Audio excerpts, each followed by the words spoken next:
ఇవాళ ఈ రకంగా ఇబ్బంది పెడుతున్నటువంటి పరిస్థితి. నిన్న సురేందర్ రెడ్డి గారు చనిపోయినారు బైసాబ్. ఎవరైనా రాష్ట్ర ప్రభుత్వం తరఫున కనీసం పరామర్శించిందా? ఆ జిల్లా మంత్రో, వ్యవసాయ మంత్రో, ముఖ్యమంత్రో ఓ పరామర్శను, ఒక ఖండనను, రైతులకు భరోసా ఇవ్వడానికి, ధైర్యం నింపడానికి, అరే ధైర్యం కోల్పోకండి, మేమున్నాం, మేము రుణమాఫీ చేస్తాం అని రైతన్నలకు ఒక పిలుపునండిచ్చిండ్రా? విచారం వ్యక్తం చేసిండ్రా? ధైర్యాన్ని నింపే ప్రయత్నం చేసిండ్రా? ఏమీ చేయరు. మీకు పట్టే లేదు అసలు రైతులంటే. ఇలా వ్యవసాయ శాఖలో ఇన్ని పదవులు, ముఖ్యమంత్రి, వ్యవసాయ మంత్రి, అదేంది వ్యవసాయ శాఖ సలహాదారు, ఇంకోటి ఏదో నిండేసిండ్రు వ్యవసాయ కమిషన్. ఎందుకు ఇవన్నీ కమిషన్లు, సలహాదారులు? రైతుల ప్రాణాలు కాపాడడానికా, రైతుల ప్రాణాలు తీయడానికా? ఇన్నిన్ని పదవులు పెట్టి ఏం చేస్తుండ్రు?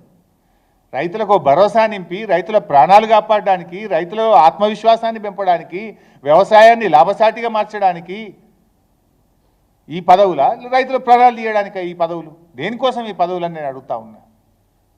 ఇన్ని పదవులు పెట్టి సురేందర్ రెడ్డి పానం తీత్తిరి. ఏం చేస్తుంది కమిషన్ మరి? కేసీఆర్ గారేమో వ్యవసాయ రంగాన్ని సంక్షోభం నుంచి సంక్షేమం వైపు కేసీఆర్ నడిపి చూపించిండు 9 ఏళ్లలో. 3 కోట్లకు పైగా మెట్రిక్ టన్నుల వడ్లు బండి దేశంలో నంబర్ 1 రాష్ట్రంగా తెలంగాణను మార్చిండు కేసీఆర్. కానీ 9 నెలల కాంగ్రెస్ పాలన ఈరోజు తిరిగి సంక్షోభం వైపు రైతులు నెడతా ఉంది. ఇప్పుడే లిస్టు చూపించా, 475 మంది రైతులు ఆత్మహత్యలు చేసుకున్నారు మీ పాలనలో. రైతన్నకు మేము కల్పించిన ఆత్మస్థైర్యాన్ని, ఆసరాను ఇవాళ రైతులకు దూరం చేస్తూ ఉన్నారు మీరు. రైతు బంధించి కేసీఆర్ ప్రాణాలు నిలబెడితే, రైతుల్లో ఆత్మవిశ్వాసాన్ని నింపితే, మీరు రైతు బంధును, రైతు రుణమాఫీని ఎగ్గొట్టి ఇవాళ రైతుల ప్రాణాలు తీస్తుంది కాంగ్రెస్ ప్రభుత్వం. ఆ రైతు భరోసా అదేందో అర్థమే కాదు, బ్రహ్మ పదార్థం అయిపోయింది. అది ఎప్పుడు ఇస్తారు, ఎంత ఇస్తారు, ఎంతమందికి ఇస్తారు, ఒక క్లారిటీ లేదు. దానికి ఒక కమిషన్ వేసినారు, దానికి ఒక కమిటీ వేసినారు, క్యాబినెట్ సబ్ కమిటీ వేసినారు. ఏం చెప్తుంది ఆ క్యాబినెట్ సబ్ కమిటీ? ఇంకెప్పుడు చెప్తుంది? జిల్లాలు తిరుగుతామంటారు, అసెంబ్లీలో పెడతామంటారు, రైతు భరోసా ఇస్తామంటారు. ఇక నెల 2 నెలలు అయితే యాసంగి పంట స్టార్ట్ అవుతుంది. నెల 2 నెలలు అయితే యాసంగి పంట షురూ అవుతుంది. మరి యాసంగి పంట స్టార్ట్ అయినాక వానకాలం పెట్టుబడి సహాయం చేస్తారా? పెట్టుబడి సహాయానికి అర్థం తెలుసా మీకు? పంటకు పెట్టుబడి సహాయం అది.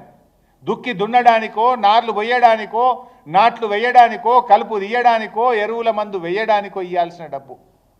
దుక్కి దున్నుడైపోయింది, నార్లు ఓసుడైపోయింది, నాట్లు వేసుడైపోయింది, యూరియా డిఏపి మందులు వేసుడు అయిపోయింది. ఇక కోత మాత్రమే మిగిలింది.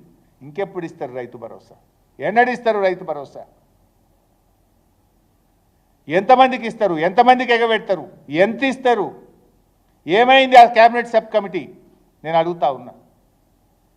ప్రతి ఏటా కేసీఆర్ గారు 7,500 కోట్లు ఏ రైతు దరఖాస్తు పెట్టకుండా, ఏ రైతు రోడ్డు మీదకి రాకుండా, ఎవరు ప్రశ్నించకుండానే కేసీఆర్ గారు 11 విడతల రైతు బంధు ఇచ్చారు.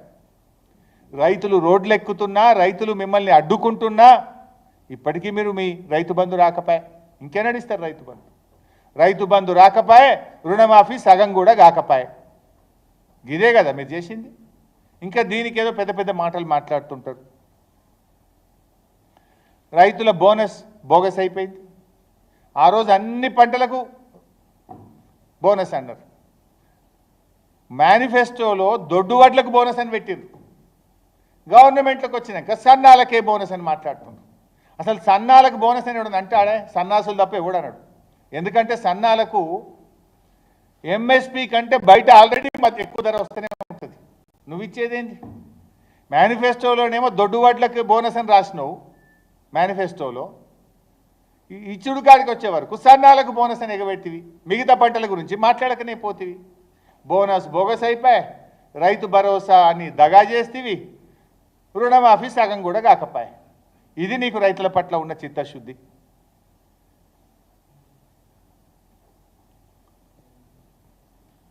నేను అందుకే ఈ ప్రభుత్వం